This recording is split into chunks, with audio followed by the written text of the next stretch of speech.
मैं ये सब लोगों को जो जो हमारे वीडियो देखेंगे और सबको ये पैगाम देना चाहता हूँ पाकिस्तान में कि जो इधर दुबई में जॉब करते हैं तो घर वाले पीछे बोलते हैं कि हम लोगों ने बड़ा सा वलीमा करना है, 1000 आदमी का खाना बनाना है, गोल्ड लेकर आओ, ये लो चूड़ियाँ लो, ये लो, इतना अखराजात बढ़ा देते हैं और हमको घर आने नहीं देते हैं वापस। समझ गए। घर वापस हमारा नहीं है, कहते हैं नेक्स्ट ईयर आ जाओ, नेक्स्ट ईयर आ जाओ। ऐसे ऐसे करते करते हमारा एज 30-32 हो जाता है, अभी तक हम लोग इधर बाइक चला रहे हैं। सही है, वो जो घर वाले बोलते हैं नहीं थोड़ा पैसा और भेजो, थोड़ा पैसा और भेजो। घर वालों से ये रिक्वेस्ट है कि देखो उसमें आपके वीज़ा एक्सपेंसेस हैं, उसमें आपके मेडिकल इंश्योरेंसेस के हैं, बिल्कुल ठीक है। उसके बाद आपको पेनल्टीज डाली जाती हैं, ठीक है। देखते हैं मतलब लड़का अगर ठीक काम कर रहा है तो पेनल्टी डाल के पैसे काट के वो at the end of the month आप कोशिश करते हैं कि आपकी अर्निंग्स को कम किया जाए और वो एक्सप्लॉयटेशन में आ जाता है कि जिस हद तक आपको दबा सकते हैं ना वो दबाने की कोशिश करते हैं। ओके ठीक है। अब मुझे आप ये बताएं कि ये जो बाइक राइडर है, ठीक है 2 लाख कमा रहा है मंथली, मैं मानता हूँ इस चीज़ को, जो कि पीछे फैमिली के लिए बहुत बड़ी सपोर्ट होती है, लेकिन एक और पॉइंट जो मुझे सबसे ज़्यादा जिससे मैं रिस्पेक्ट करता हूँ वो ये कि isn't it very risky to drive on UAE roads जहाँ पे गाड़ी 120 से नीचे है ही नहीं। डेफिनेटली वो एक फैक्टर आप ये कह लें कि it is one of the most riskiest job. शादी की जी एक बंदा कह रहा था जी इनकी पता नहीं अहमद भाई की शादी हुई भी है? नहीं मेरी नहीं। पीछे से वो बंदा कह रहा था वीलॉग इज लाजमी दसना है, मेरी शादी करा दो। तो ये बहुत बड़ा मसला है यहाँ पे राइडर्स का। शादियाँ नहीं हो रही राइडर्स की। ये बहुत बड़ा इशू है, बेचारे यहाँ पे आ जाते हैं 3-4 साल वापस नहीं जा सकते और शादियाँ रुकी रहती हैं। तो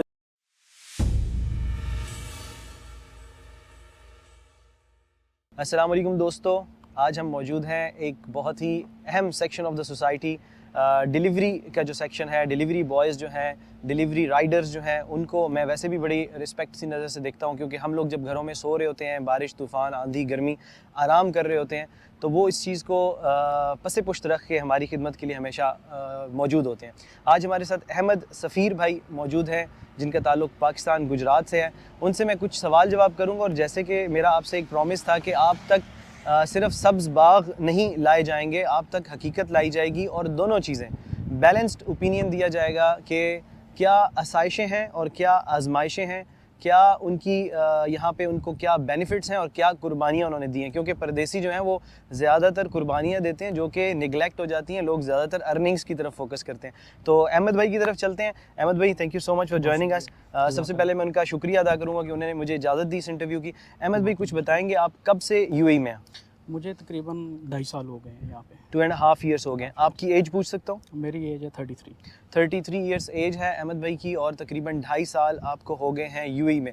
आप बाइक राइडर का काम कब से कर रहे हैं? मैं 2.5 साल से ही काम कर रहा हूँ। स्टार्ट से आप आए ही बाइक राइडर पे थे। जी। क्या आप बताना पसंद करेंगे कि आप क्योंकि 30 साल की एज में यहाँ आए, इससे पहले आप पाकिस्तान में क्या कर रहे थे? मैं पाकिस्तान में एक प्राइवेट स्कूल में पढ़ा रहा था। ओके, प्राइवेट स्कूल में पढ़ा रहे थे, यानी you are a teacher there. Yes. Okay, Gujarat में ही? गुजरात में। चलें, एक और पॉइंट यहाँ से मैं आप लोगों के सामने लाना चाहूँगा कि मुझे फ़ख्र है अहमद भाई पे। क्यों? उन्होंने ये नहीं कहा कि यार मैं इंटरव्यू नहीं देना चाहूँगा, क्योंकि और भी बहुत से लोगों से मैंने गुजारिश की, लेकिन वो शर्मा रहे थे और वो छुपा रहे थे अपनी आइडेंटिटी। वो लोगों को ये नहीं बताना चाह रहे थे कि हम यहाँ पे बाइक राइडर हैं। लेकिन जैसे मैंने बिल्कुल स्टार्ट में कहा है कि मुझे फ़ख्र है तमाम बाइक राइडर्स पे। क्यों? क्योंकि जब हम सो रहे होते हैं, आंधी तूफ़ान बारिश और गर्मी, पिघलती गर्मी में, ये बाइक्स पे अपनी जान को ख़तरे में डाल के यहाँ पे UAE में बाइक चलाना किसी ख़तरे से खाली नहीं है। हाजिर होते हैं, खिदमत करते हैं। तो सबसे पहले शाउट आउट टू अहमद भाई कि वो ये काम कर रहे हैं और इसमें कोई बुराई नहीं है, कोई चीज़ नहीं है। This is we are proud of you, first thing. Okay, Ahmad भाई जो है टीचर थे पाकिस्तान में। ओके, 2.5 साल जो आपने यहाँ गुजारे, आपका तमाम तर अरसा अबू धाबी में गुजरा? जी, अबू धाबी में काम। और एक ही कंपनी के साथ गुजरा? नहीं, मैंने मल्टीपल्स के साथ काम मल्टीपल के साथ। आप कह सकते हैं कि जितनी प्रोमिनेंट कंपनीज हैं डिलीवरी में, ओके, मैंने सबके साथ काम किया। Okay, perfect. और इस कंपनी के साथ कितना अरसा हो गया? मुझे तकरीबन 6 माह कह लें हो गए। ओके, 6 माह इस कंपनी के साथ आपको हो गए। अहमद भाई ने तमाम कंपनियों के साथ यहाँ पे वक्त गुजारा है। इसका मतलब है कि हमें बड़ा एक एक्सपीरियंस्ड ओपिनियन मिलेगा डिलीवरी सर्विसेज के हवाले से और डिलीवरी बॉयज़ की लाइफ के हवाले से। अच्छा अहमद भाई, मतलब ये चीज़ एक पर्सनल है, लेकिन मैं इसको इस तरह से पूछ लेता हूँ कि मुझे एक अंदाज़ा बता दें कि आपकी जो एवरेज इनकम है पीक टाइम पे, जब आप एवरेज इनकम करते हो, वो मतलब मैं एग्जैक्ट अमाउंट नहीं पूछूंगा क्योंकि वो प्राइवेट चीज़ है, लेकिन अंदाज़न कितनी होती है कि यार 1500 दिरहम से ज़्यादा होती है, 2000 दिरहम से ज़्यादा होती है, ताकि वो चीज़ भी मैं लोगों से प्रेजेंट करूँ और फिर मैं चैलेंजेस भी पूछूंगा। अच्छा, अब ये ना बड़ा ट्रिकी सी बात है। ट्रिकी बात है जी, अर्निंग्स डिलीवरी की ट्रिकी है। अर्निंग जो है ना, अर्निंग लड़के सुन के पाकिस्तान में ना बड़े फैसिनेट होते हैं। कि जबरदस्त, जब ठीक उनको है। बताई जाती है ना तो वो चीज़ कहते कि हैं हम इतने, मैं भी इधर आ जाऊँ। लेकिन वो जब यहाँ पे आते हैं ना तो हमारे जो एक्सपेंसेस हैं हाँ, वो भी हैं। उनको नहीं वो काउंट कर रहे होते। हाँ, देखिए मैं ठीक यहाँ हो पे गया? छोटी सी गुजारिश करूँगा, बड़ी प्यारी बात की, जैसे मैंने कहा तस्वीर के दोनों रुख, तो अहमद भाई ने वही बात की कि अर्निंग्स देख के लोग आ जाते हैं, लेकिन एक साइड एक्सपेंसेस और सेक्रीफाइसेस की है, जब वो देखते हैं तो वो परेशान हो जाते हैं। हम ज़रा अर्निंग्स को डिस्कस कर लें, फिर हम एक्सपेंसेस की तरफ भी जाएंगे। आप प्लीज़ अब करें। मीडियन अर्निंग्स जो है ना वो कह सकते हैं आप 3000 टू 3500। ओके, अगर मैं मोहतात कर दूं इसको, 3,500 ना करूं, 3,000 करूं, तो ये आसान अल्फाज में पाकिस्तानी लगभग 2 लाख रुपए हाँ, हैं। कह ओके, सकते हैं। अब आप थोड़ा सा अलमिया भी है यहाँ पे कि जब अहमद भाई टीचर थे तो डेफिनेटली उनकी इनकम 2 लाख नहीं होगी पाकिस्तान में। एम आई राइट? बिल्कुल। और वो थोड़ा सा दुख की बात भी है कि टीचर जो है वो भी सोसाइटी का एक बहुत अहम किरदार है। आज हम जहाँ खड़े हैं हमारी टीचर्स की मरहून मिन्नत है, इसमें कोई डाउट नहीं है, दूसरी बात ही नहीं है। लेकिन एक बाइक या delivery rider, bike rider, delivery boy 2 lakh रुपए कमाता है एवरेज इनकम। इन्होंने 35 कही है, मैंने उसको कम करके बताया ताकि मुबालगा राई ना हो। और 3 लाख जो आपकी एवरेज इनकम है, 2 लाख आपकी एवरेज इनकम है मंथली एक बाइक राइडर की यूएई में। ओके जी, ठीक है, ये तो आपकी एवरेज इनकम Average होगी। income ओके, हमारी होगी। अब आप थोड़ा सा इनकम वाली साइड आपको पता लगी दोस्तों, ये है फैसिनेटिंग साइड जो भाई ने बताई है। ये है तस्वीर का वो रुख जो आसाइशें हैं। अब हम थोड़ा सा आहिस्ता आहिस्ता आएंगे कि डिलीवरी राइडर्स या डिलीवरी बॉयज़ या बाइक राइडर्स को किन मुश्किलात से गुजरना पड़ता है। आप एक एक करके मुझे थोड़ा थोड़ा गिनवाएं, क्योंकि आपने काटी होंगी बड़ी मुश्किलात। हाँ, उसमें जो सबसे बड़ी मुश्किल का हमें यहाँ पे आके सामना करना पड़ता है वो अनफॉर्चुनेटली हमारे आगे पहले मौजूद जो पाकिस्तानी भाई हैं ना वही हैं। वो आपको गाइड सही नहीं करते या सपोर्ट नहीं करते या क्या? एक्सप्लॉइट करते हैं। ये देखें जी, एक्सप्लॉयटेशन सबसे बड़ा चैलेंज। अहमद सफ़ीर भाई का बड़ा एक्सपीरियंस है, तमाम डिलीवरी कंपनीज़ में उन्होंने काम किया है। उन्होंने पहली मुश्किल जो बताई है वो ये बताई है एक्सप्लॉयटेशन, कि जो आपके यहाँ पे पहले से मौजूद हैं वो आपको सपोर्ट करने की बजाय, गाइड करने की बजाय एक्सप्लॉइट करते हैं। एक्सप्लॉइट से ये मतलब होता है कि उनको पता होता है कि ये फंसा हुआ है, इसने मतलब मिसाल के तौर पे यहाँ तक एक्सपेंस कर लिए। मैं क्विकली कोट कर देता हूँ। मिसाल के तौर पे अहमद भाई एक मिडिल क्लास फैमिली से ताल्लुक़ रखते हैं और उन्होंने 5-10 लाख रुपए के अखराजात कर दिए यहाँ आने में। तो जब वो यहाँ आ जाते हैं तो फिर उनकी मजबूरी बन जाती है कि उनसे जितना काम कराया जाए, जो काम कराया जाए, इसे कहते हैं एक्सप्लॉयटेशन। प्लीज़, एक तो एक्सप्लॉयटेशन होगी। उसमें जो है ना बुनियादी तौर पे हमें डायरेक्टली कंपनी हायर नहीं कर रही। ओके, हमारा एक वेंडर होता है, ऑलराइट, थर्ड पार्टी। वो हमें वीज़ा इशू करता है, उसके बिहाफ पे हम जाके किसी कंपनी में काम कर रहे हैं। ओके, तो एक्सप्लॉयटेशन भी उसके एंड पे होती है। उसके end पे कंपनीज तो होती बड़ी कंपनीज ऑफ कोर्स ठीक हो उनके गया। लॉज तो हैं। उसमें आपके वीज़ा एक्सपेंसेस हैं, उसमें आपके मेडिकल इंश्योरेंसेस के हैं। बिल्कुल। ठीक है, उसके बाद आपको पेनल्टीज डाली जाती हैं। ठीक है, देखते हैं मतलब लड़का अगर ठीक काम कर रहा है तो पेनल्टी डाल के पैसे काट के वो at the end of the month आप कोशिश करते हैं कि आपकी अर्निंग्स को कम किया जाए और वो एक्सप्लॉयटेशन में आ जाता है कि जिस हद तक आपको दबा सकते हैं ना वो दबाने की कोशिश करते हैं। ओके, ठीक है, ये आप बात कर रहे हैं जो एक्सप्लॉयटेशन होती है थर्ड पार्टी लोगों की वजह से, not from the company side. Companies are very good in this, वो रूल्स को फॉलो करते हैं। ओके, एक तो ये एक्सप्लॉयटेशन का सिलसिला हो गया। अब मुझे आप ये बताएं कि ये जो बाइक राइडर है, ठीक है 2 लाख कमा रहा है मंथली, मैं मानता हूँ इस चीज़ को, जो कि पीछे फैमिली के लिए बहुत बड़ी सपोर्ट होती है। लेकिन एक और पॉइंट जो मुझे सबसे ज़्यादा जिससे मैं रिस्पेक्ट करता हूँ वो ये कि isn't it very risky to drive on UAE roads जहाँ पे गाड़ी 120 से नीचे है ही नहीं। डेफिनेटली वो एक फैक्टर, आप ये कह लें कि it is one of the most riskiest job. बिल्कुल, आई अंडरस्टैंड, टोटली। मतलब कंस्ट्रक्शन साइट्स भी हैं, लेकिन उधर सेफ्टी है, लेकिन वहाँ सेफ्टी है, लेकिन वो सेफ्टी मेजर्स जो है ना वो पूरे लेते हैं। बिल्कुल। और कंपनी की तरफ से भी उनको जो है ना काफ़ी मतलब प्रोटेक्शन दी जाती है। हम जो है इस हिसाब से समझ लें कि आज़ाद हैं। हमने खुद सेफ्टी करनी है तो होनी है, उसके अलावा और कोई बात मोस्ट ऑफ द टाइम्स आपकी गलती नहीं भी होती, एक्सीडेंट तो एक्सीडेंट होता है, किसी दूसरे की गलती से भी होता है और बड़े वल्नरेबल होते हैं। क्योंकि जैसे मैंने पहले भी जिक्र किया कि यहाँ पे बड़ी हाई स्पीड गाड़ियाँ हैं, तमाम गाड़ियों की जो स्पीड लिमिट मिनिमम भी रोड्स पे होती है 120 होती है। तो उसमें बाइक को तो आपको पता है सिर्फ एक इशारा चाहिए गिरने के लिए। तो मैंने अक्सर गुजरते हुए भी ये चीज़ देखी है कि अक्सर एक्सीडेंट्स हुए होते हैं बाइक राइडर्स के। तो ये भी एक फैक्टर आप कंसिडर करें आजमाइशों में से। आसाइशें तो 2 लाख की आप गिन रहे हैं जहन में, लेकिन आजमाइशों में जान ख़तरे में होती है 24 घंटे, ये एक चीज़। इसके अलावा अहमद भाई जब आप पाकिस्तान से आए तो मैंने एक वीलॉग अपने हवाले से भी बनाया था कि मुझे सबसे ज़्यादा चैलेंज ये फेस हुआ कि हम पाकिस्तान में चाहे किसी भी फैमिली से हो, मिडिल क्लास भी हो, हमारा अपना कमरा होता है, साफ़ सुथरा माहौल होता है, हम माँ बाप के लाडले होते हैं। यहाँ अकोमोडेशन का मुझे बड़ा मसला हुआ कि यार ये तो अकोमोडेशन तो हमारे इस हिसाब से थोड़ा सा गाइड करें एडजस्टमेंट में। ये तो सोच ही नहीं सकते हैं कि आप एक बंदा जो है वो एक रूम में रह सकता है। एक रूम में एक बंदा नहीं रह सकता, पॉसिबल ही नहीं। राइट, ठीक है।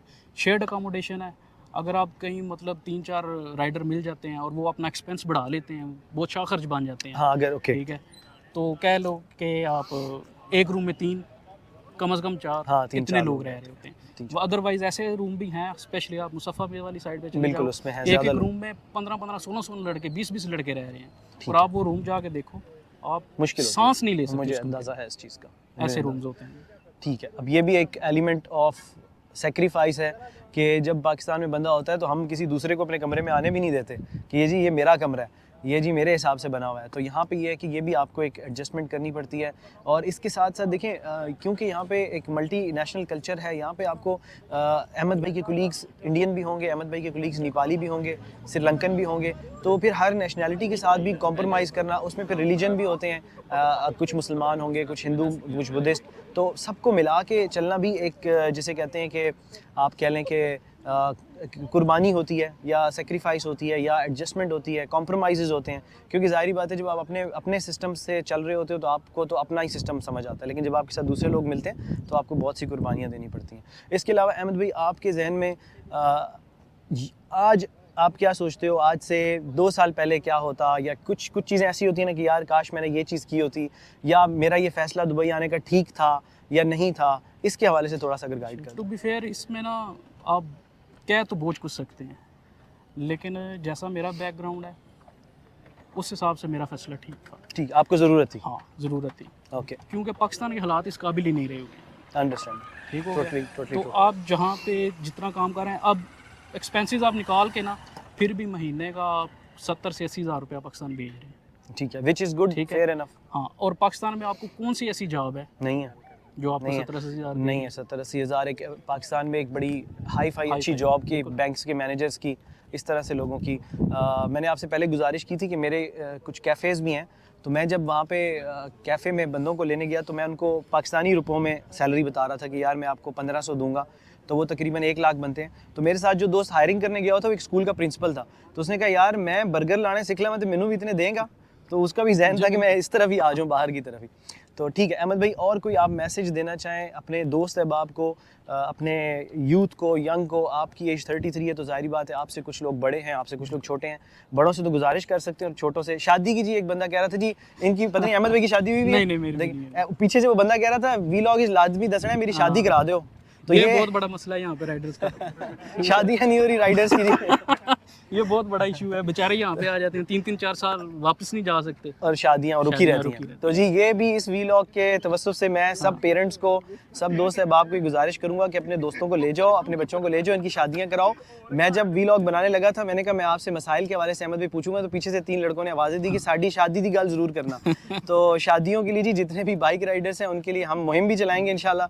साडा ब्याह करो क्या होना चाहिए मुहिम का नाम?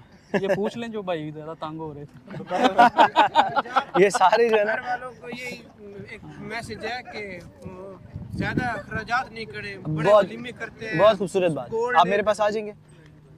आपका नाम पूछ सकता हूं? मेरा नाम वसीम है। वसीम भाई यहाँ पे मौजूद है हमारे साथ, अहमद भाई भी हमारे साथ मौजूद हैं। वसीम भाई ने बड़ी प्यारी एक बात की तो मैंने उनको बुला ही लिया है। वसीम भाई आप खुद बात कर ले अपने अल्फाज में। मैं ये सब लोगों को जो हमारा वीडियो देखेंगे और सबको ये पैगाम देना चाहता हूँ पाकिस्तान में कि जो इधर दुबई में जॉब करता है तो घर वाले पीछे बोलते हैं कि हम लोगों ने बड़ा सा वलीमा करना है, 1000 आदमी का खाना बनाना है, गोल्ड लेकर आओ, ये लो चूड़ियाँ लो, ये लो, इतना अखराजात बढ़ा देते हैं और हमको घर आने नहीं देते हैं वापस। समझ गया, घर वापस हमारा नहीं कहते हैं नेक्स्ट ईयर आ जाओ, नेक्स्ट ईयर आ जाओ। ऐसे ऐसे करते करते हमारा एज 30-32 हो जाता है। अभी तक हम लोग इधर बाइक चला रहे हैं, सही है। वो जो घर वाले बोलते हैं नहीं थोड़ा पैसा और भेजो, थोड़ा पैसा और भेजो। घर वालों से ये रिक्वेस्ट है कि देखो कि ये लोग कितने मुश्किलात में काम करते हैं, सारा दिन अखराजात कम कर लो, शादी जल्दी कर दो। जबरदस्त ये क्यों हमारा सुनने तरीका है, इसे निकाह करो जल्दी और से ले आओ। जल्दी से जल्दी सही है, जल्दी से जल्दी होना चाहिए। अच्छा, यही हमारा एक रिक्वेस्ट है आपकी तरफ से। बहुत प्यारी बात की है इसमें। एक और छोटा सा, क्योंकि मैं बड़ों की बहुत इज़्ज़त करता हूँ, स्पेशली पेरेंट्स को, तो मैं सर भी नहीं उठाता उनके सामने। तो ये है कि जो गुनाह है ना, मैंने ये सुना है क्योंकि हमारा दीन, हम लोग इतने स्ट्रॉन्ग नहीं, अल्लाह माफ़ करे, कि जो गुनाह किए जाएंगे वो बड़ों के साथ आते हैं। यानी मिसाल के तौर पे अगर किसी भी वजह से, किसी भी हाजत से, किसी भी ज़रूरत से, किसी भी मजबूरी से यहाँ पे अगर कोई भी गुनाह होता है एज की वजह से, क्योंकि उनका निकाह नहीं किया गया, उनकी शादी नहीं की गई, तो उसका सेहरा बड़ों के सर पे जाएगा। तो चंद हज़ार दिरहमों के लिए इस चीज़ को प्लीज़ इग्नोर ना करें। और बहुत प्यारा मैसेज दिया, अहमद भाई ने भी बहुत प्यारे मैसेज दिए हैं सारे, और भाई ने भी बहुत प्यारा मैसेज दिया सारा कि जी आप अपने अखराजात को रिड्यूस करें। देखिए वो उन्होंने बहुत अच्छी बड़ी नपी तुली बात की और बड़ी जेन्युइन सी बात की है कि यार आप अपने अखराजात कम कर दो तो सारे मसाइल हल हो जाएंगे। अगर आपने सोना मंगवाना है, अगर आपने हज़ारों लोगों का वलीमा कराना है, और हमारे दीन में तो वैसे भी सादगी का दर्स दिया गया है कि सादगी से चलो, अपने लिए मुश्किलात को कम करो। और हम लोग पिस ही इसीलिए रहे हैं कि हमने लोगों को दिखाना है कि कितना बड़ा वलीमा किया, कितना सोना पहनाया, ये हो गया वो हो गया, उस चक्कर में हम अपने आप को मार रहे हैं। तो बहुत प्यारे मैसेजेस आज के इस वीलॉग के ज़रिए आप लोगों तक पहुंचेंगे। मैं एक्सपेक्ट नहीं कर रहा था कि इतना डिटेल्ड और इतना मज़े का वीलॉग हो जाएगा। मैंने सोचा था अहमद सफ़ीर भाई से बस मुख्तसर सी गुफ्तगू होगी, बीच में दूसरे भाई ने भी बड़ा प्यारा किरदार अदा किया, उन्होंने भी बड़ी प्यारी बात की कि ये मसाइल हैं जो हमारी फैमिलीज़ तक या लोगों तक पहुँचाए जाएँ और इनको जो है कवर अप किया जाए। थैंक यू सो मच जी। इंशाल्लाह मज़ीद वीलॉग्स की सीरीज़ स्पेशली बाइक राइडर्स के इंटरव्यूज़ में आप तक पेश करता रहूँगा। ये आज का पहला इंटरव्यू था अहमद सफ़ीर भाई के साथ हमारा, और हम अबू धाबी में मौजूद हैं। उन्होंने जेन्युइन कंसर्न्स अपने कम्युनिकेट कर दिए आप लोगों के साथ। He was a teacher in Pakistan, unfortunately he couldn't continue there, और यहाँ पे वो लोग अपना एक सोसाइटी में बहुत अच्छा, रिस्पेक्टेबल और अहम किरदार अदा करें। We are proud of you Ahmad भाई, थैंक यू सो मच, और ईद मुबारक भी कर दीजिए आपको। Thank you so much, thank you ji, thank you so much.